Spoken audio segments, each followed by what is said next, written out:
Why are you the right person to be LA's next mayor? Thank you. I fundamentally believe that this is a generational election for Los Angeles. And the real question at the heart of it is one of honesty. Who can you trust to lead this city with expertise and with real solutions? The reality is that every other leading candidate in this race is lying to the public.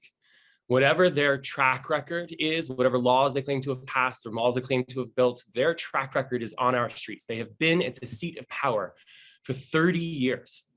And the result is that LA spends $50,000 a year per person, per homeless person, to do nothing, and only $2,000 a year on you. I'm the only candidate with concrete plans to change that, to fight for the public's fair share. And the only candidate who won't lie.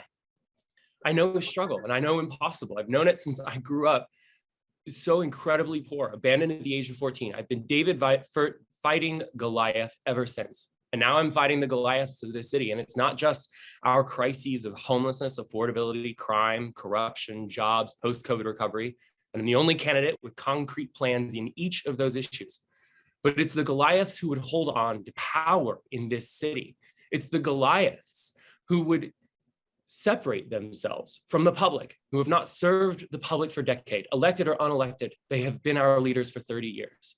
I am the only true outsider with concrete plans and a proven track record at companies many times the size of Los Angeles.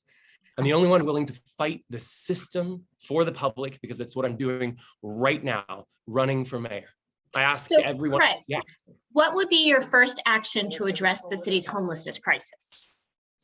The first action would be to seek a federal emergency disaster declaration so that we can quickly and efficiently implement the plans that I have created based on the success that is happening across America.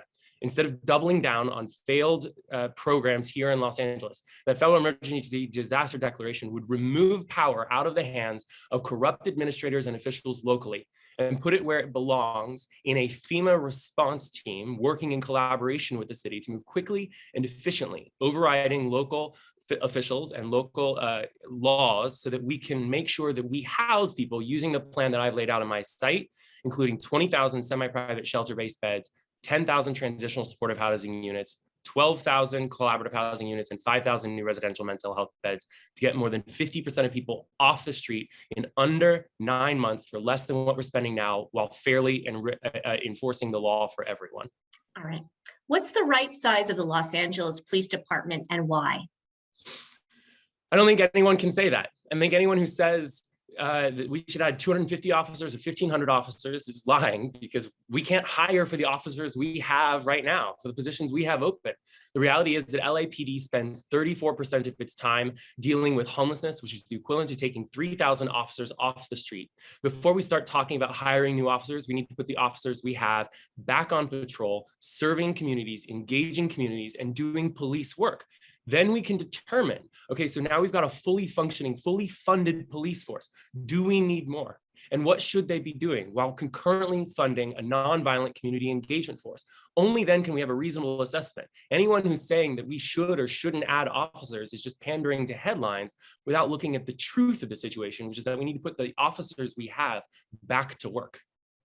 What's an example of something you've done that wasn't popular, but was the right thing to do? Running for mayor of Los Angeles.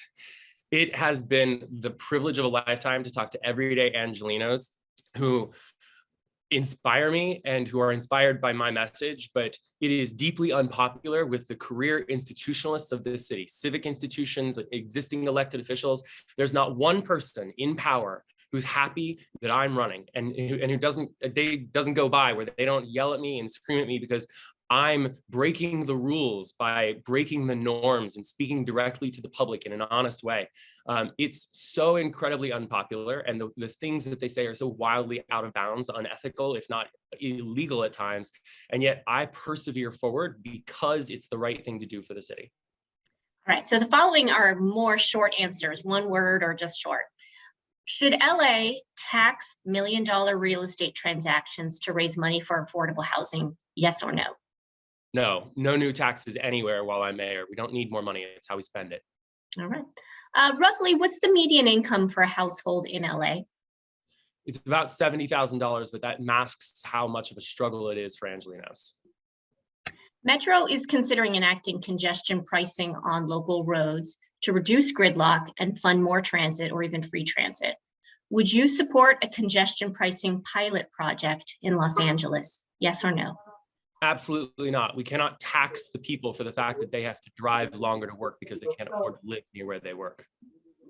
Mayor Garcetti set a goal of eliminating traffic deaths by 2025, but he hasn't followed through and traffic deaths have increased. Would you commit to make Vision Zero a reality during your tenure as mayor? Yes or no? No, we've got to get cars off the road before we can even come close. Digital billboards, would you support having more, the same, or fewer? I would support replacing existing boards, but not adding new ones. Thanks, Craig. I appreciate the time again. Of course. Thank you so much for the time today. All right, good luck.